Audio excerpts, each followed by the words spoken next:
Today on the podcast, we're going to be talking about my average wedding day. Going to walk you through it, and then you can go along your day. Step 1, show up to wedding. Wear nice clothes. Nice-ish clothes. John Branch, he wears a suit to every wedding, or most weddings. He has a nice suit. It's breathable, flexible. I don't wear a suit. I wear a dress shirt, dress pants, and dress shoes. That's my average wedding day outfit. Aren't you glad you clicked on this? It's great so far, right? Also, if you're watching this on YouTube, this is also a video podcast. You can subscribe on YouTube also to the second sneaky channel. So I arrived to the wedding day, and I would say most of my weddings, so maybe to break down my business, I think I talked about this last week, but to break down my business a little bit, what I do is I will work at the same venues locally here. I think I said 5 venues, but I feel like it's a little bit more than that. Maybe it's like 8 or 9 venues that I'll work at, and I work at them over and over and over again. And that might sound like a nightmare to you, but it sounds nice to me. I can up my efficiency and get people better images faster in any lighting conditions. And I know, stress wise, I feel like I'm at a 0 whenever I go into those places. And a reason that I've chosen those venues as the places that I work is because I know that mostly everything happens there. So every now and then I'll have a church wedding, but most of the time the getting ready happens there or nearby. The ceremony happens at the venue. The reception happens at the venue, and they actually stay on time. So one thing that I noticed in my early career was when you're doing banquet hall weddings, how over they go in terms of like dinner. They're just serving dinner. It's like, why is it 12:30 at night and you guys are just putting out desserts? This is crazy. But that was the thing that I dealt with. And it sucks when the couple has you and you're like, yeah, by 10 o'clock, you won't need me. Also, I live in Canada where weddings go until like 2 a.m.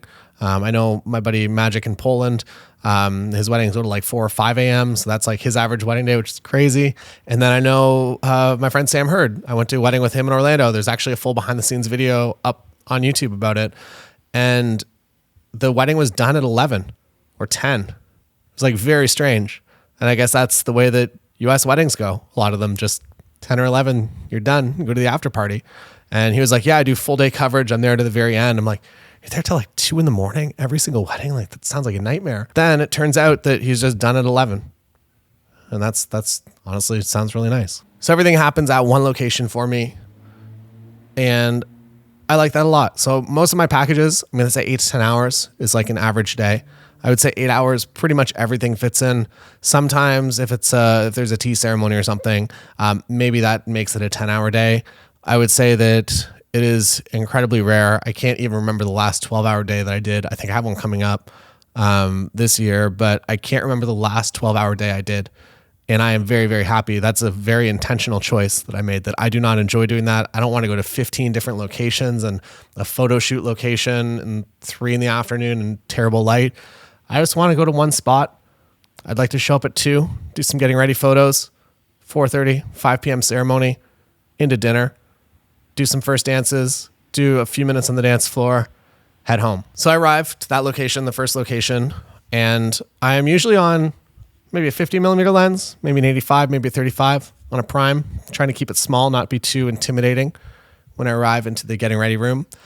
If it is, if there's different varieties of this, I would say most of the time, if it's a male-female wedding, the guys are getting ready somewhere that's not so pretty, and the girls are getting ready somewhere somewhat beautiful, usually, or at least a room that has space and good lighting.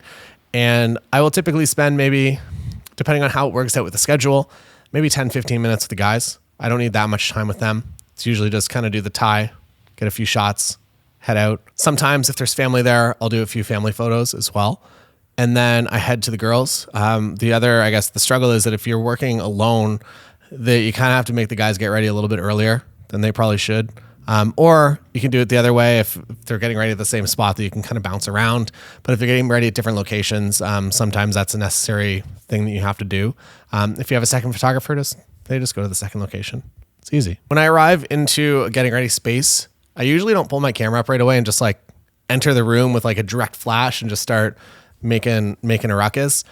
I like to be kind of chill. I feel like mirrorless cameras these days have made me even more chill. The fact that I don't have to look through a viewfinder anymore. I shoot 99% of my day, maybe even, I'm going to call it 100% of my day on the screen, which is wild. The LCD screen, I don't look through the EVF anymore. My camera, I still prefer to have an EVF, but I feel like I wouldn't need one. That if Sony was like, here's this wicked new A9 III or 4 or whatever the rumor sites are saying now. I have no intel on that camera, unfortunately, because it's the one that I do want. But if they came out with it and they were like, it doesn't have an EVF, just a screen only, I'd be like, yeah, that's fine. I'll buy it. No problem. So in the early stages of getting ready, it's very, very easy and nice now to just kind of like point your camera in the, I don't know, you don't got to be looking at people. You can just kind of be creeping around looking at your screen. It's very, very easy to stay candid. So I do that for a little bit. Usually what I'll do is I'll walk into the room and I'll ask for details. That usually you walk in and people are like, what do we do now? And I'm like, don't everyone look at me all at once. This is too much. And I'll ask for like, I'll like go do some photos of the dress.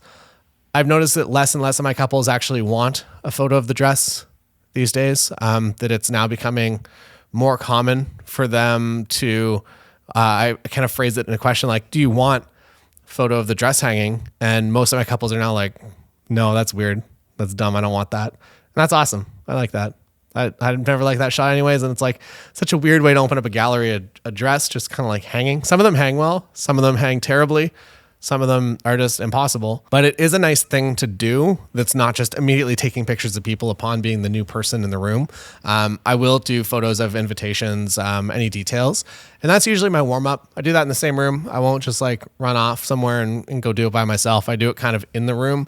And usually what this means is that people can warm up a little bit to the fact that there's this photographer man now here with us.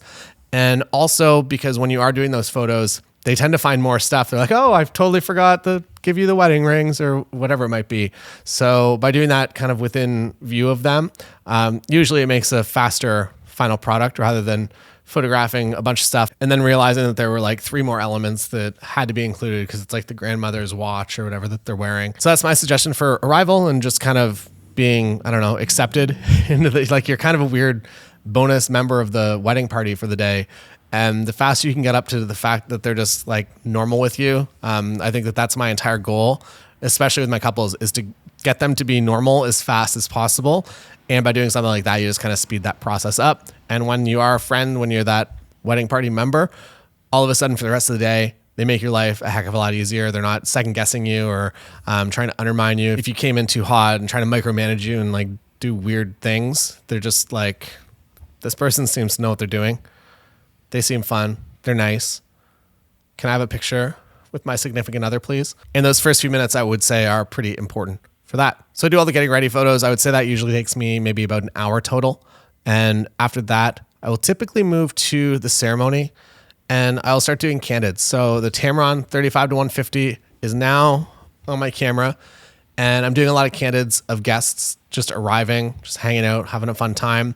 If you're a little bit more outgoing, maybe you can ask some people if they look like their family, their friends or whatever. You can do some group shots. Tim will walk around and be like, hey, get together for a photo.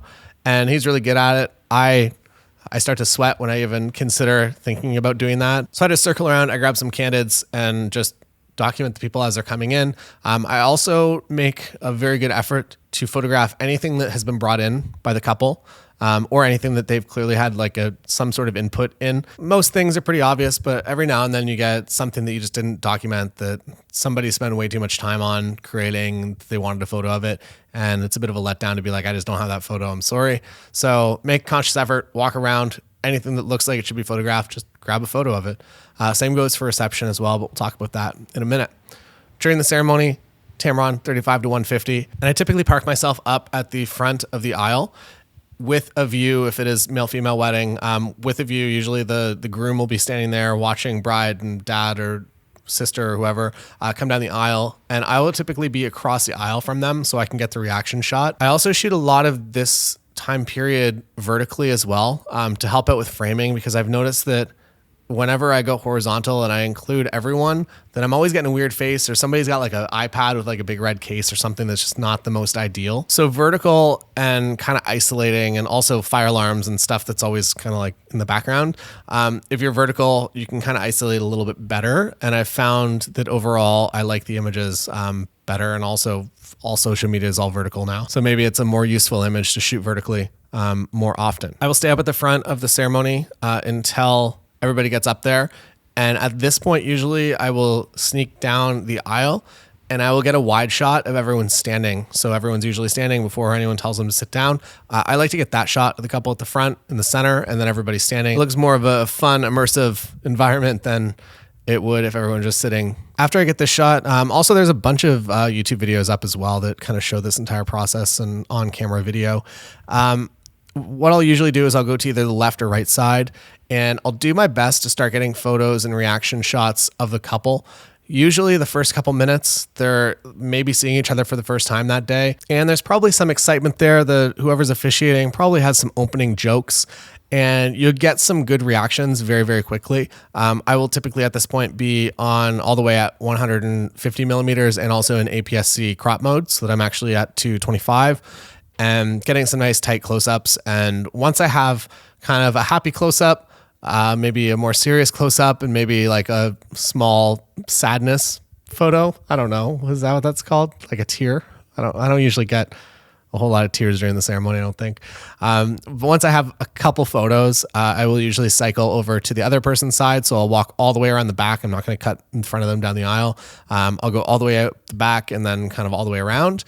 And I'll do the same for the other side. I also make sure that I get photos of all the people standing at the front, typically of the family or whoever is kind of in that front row. That is usually my go-to shot list within that time period. And I don't know, I don't think I've ever had any request to be like, hey, can you find me a photo of like Steve's best friend's brother during the ceremony? Everybody's just kind of happy with, they know it's documentary style, and they're just kind of happy with whatever it is typically. For rings, for anything that I have to get a little bit closer for, I will go kind of center of the aisle and zoom in. Usually I'll be at kind of the limit of my zoom as well during this time, because I don't want to get too close. I want to get close so I can get the shot, but I don't want to just like be right up in their faces and shoot it with 35. So I'm usually at 150 or 225 or whatever it is to stay a little bit out of the way, or at least out of the way of the family. If I'm behind the family row, I'm usually pretty happy. If I can be behind everybody and still get the shot, I'm the most happy. And now for the couple coming back down the aisle, I'll usually now stay on that 35 to 150. But in the past, I've done a number of different things. I don't think that there's an official way that I always photograph this. I found that a 7200 would always get you the shot. But I also really enjoy getting this couple walking back down the aisle with a really wide angle lens. So if I'm the only one there, or if no one's shooting video, I'll get a little bit closer during this time. I feel like there's enough emotion that I'm comfortable getting a little bit closer, because a shot at 35 at 1.4 looks really, really darn nice. And I personally enjoy that image more than the 70-200 image. I feel like you feel like you're more part of the scene, and the energy and the emotions there.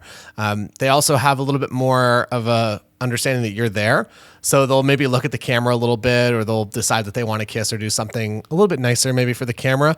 Whereas when you're at the far back of the aisle, they don't see you.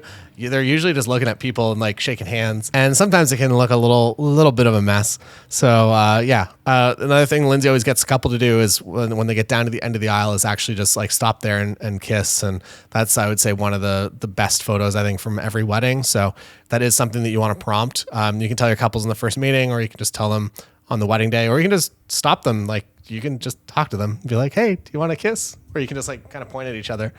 Usually they get the idea. Piece that I missed out on prior to the ceremony is that sometimes I'll do a first look. Probably 50% of the time now, I'll do a first look, and it's pretty simple. Sometimes we'll do all the family photos at that time. Sometimes we'll do a few of the family photos. Sometimes we'll do all the wedding party photos. Sometimes we'll just do the couple, and that's it. There's no official right or wrong way to do it. A couple, they haven't probably been married before. They're like, do we do a first look? And I kind of lay it out as if they want to be part of cocktail hour and enjoy a little bit more of their time there, then a first look would be nice. And if they don't care so much about that and they just want to go and do photos during the cocktail hour, then there's no reason to do a first look. If there's any sort of anxious energy or they just want to do it to calm their nerves, I'm happy to say that that's probably the correct decision for them. But they probably know that. They're just looking for a little confirmation from you. So moving into the family photos, I will ask my couples for a list of family photos if they have a big family, or if they think that they can just figure it out in 5 minutes, we don't worry about it. But if they do have a larger family, I will ask them to kind of put everything down on paper so that I know exactly kind of how many family photos I'm going to be doing. And also this kind of thwarts the efforts of maybe an aunt or somebody coming in and being like, oh, we should do this photo, and taking over your shoot. You can be like, we're doing everything on the paper first. We'll do bonus ones over cocktail hour or during the reception. And by having this list, you speed things up a lot. I say to give a copy to me, and then I also ask for somebody that knows who most people are. That way, they're not just yelling names, that they can actually spot people and maybe go collect them and bring them in when they're on deck for the next photo. I have found it to be extremely helpful. If you have a second photographer that's fine with doing this, maybe that's fine too. Sometimes a wedding planner will also step into this role to help out. From there, we move into the couples photos as well as wedding party. I would say if I have a half an hour for kind of all of this, I can be happy. As long as the family photos don't take more than maybe 10 minutes. If I have family for 10 minutes, 15 minutes, you can usually get a lot done in that time. And then the couple, maybe 10, 15 minutes with them. And then wedding party, 10, 15 minutes as well. I cycle through, there's a shot list for members over on the members website. And I kind of cycle through in a way that I'll do an individual with a bride or a groom and each of the members on their side, as well as maybe if there's like any groups from university or whatever, I'll do some smaller groups like that. Then we'll do a few wide shots, some smiling, some more serious, and then be done with the wedding party pretty quickly. It's something that I've definitely noticed over the past couple of years that it began. I'm going to say I used to have like 2.5 hours to do these photos, and that was normal.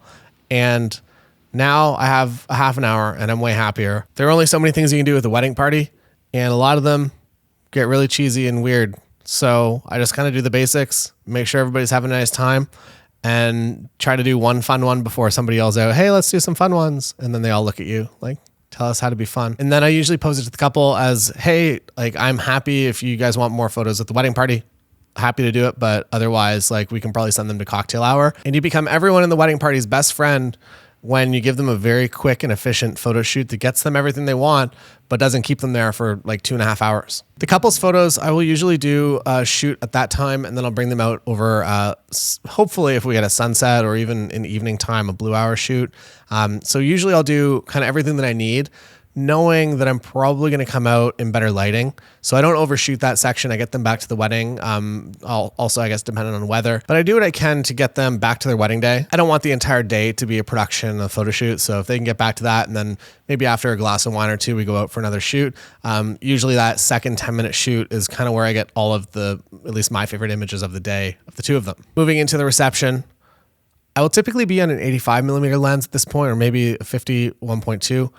And that's kind of what I'm happiest with. I can probably get away with the 35 to 150, but even at 2.8, unless you're lighting the scene, I guess maybe I'll talk about my changes since going mirrorless a couple years ago. I used to pretty much light every scene. Even if quality of light was decent, I would still bring in an off-camera flash to help out a little bit. With mirrorless and high ISO capabilities, if the quality of light is good, I will usually just shoot with it before setting up any sort of off-camera flash or using on-camera flash. And I've discovered, I'm gonna say 1 in 10 weddings, I bring out a flash at this point. And that might sound pretty crazy to you. And this is for the speeches and the intros and all of that. Once it gets into dancing, usually at that point, you might have to bring in a bit of a light, or if you have a video team there, maybe they're gonna light the scene anyways, and it's gonna be nice. It's happened a few times past year. Like, wow, this is so nice. I'm just shooting in a studio, and then they turn off the lights and everything is just pure dark, and I have to go home. Usually after first dances, so I'll stick around. I tell my couples about 10 songs into dancing. So I do first dances and I'll stick around for a little bit. And once I'm happy and I feel like it's always the same 20 people on the dance floor usually for the first little bit. Once I feel like I've captured all of them, I go and I say goodbye to the couple. I'll also, I guess, tag team this with other vendors. So if there's a wedding planner, they're usually out kind of at the same time. So I'll just go and say a group goodbye from everyone, so that they're not just like trying to enjoy their party and every 5 minutes someone's like, bye, we're leaving, which is maybe a little bit more of an enjoyable way to leave a wedding. Also, this was kind of out of scope of this video, but I do 50% when the couple books the wedding date in terms of money. So I get 50% up front and then 50% 2 weeks before the wedding date, because I absolutely hate the idea of the last point of contact with the wedding being, can I have a check now, please? And then they have to go find it from the bridal suite, or they have to like rip open some envelopes or something. I would rather that not happen. And that's why I take payments up front. It's not the way that I want to leave a wedding. It's not the last visual that they have of me. So if you take one thing from this video, I hope that you maybe take that. And then when I get home, I back everything up. I will do another podcast on my backup structure. Or I think I've already made a video on the main channel about it. But if you want to check that out, you can.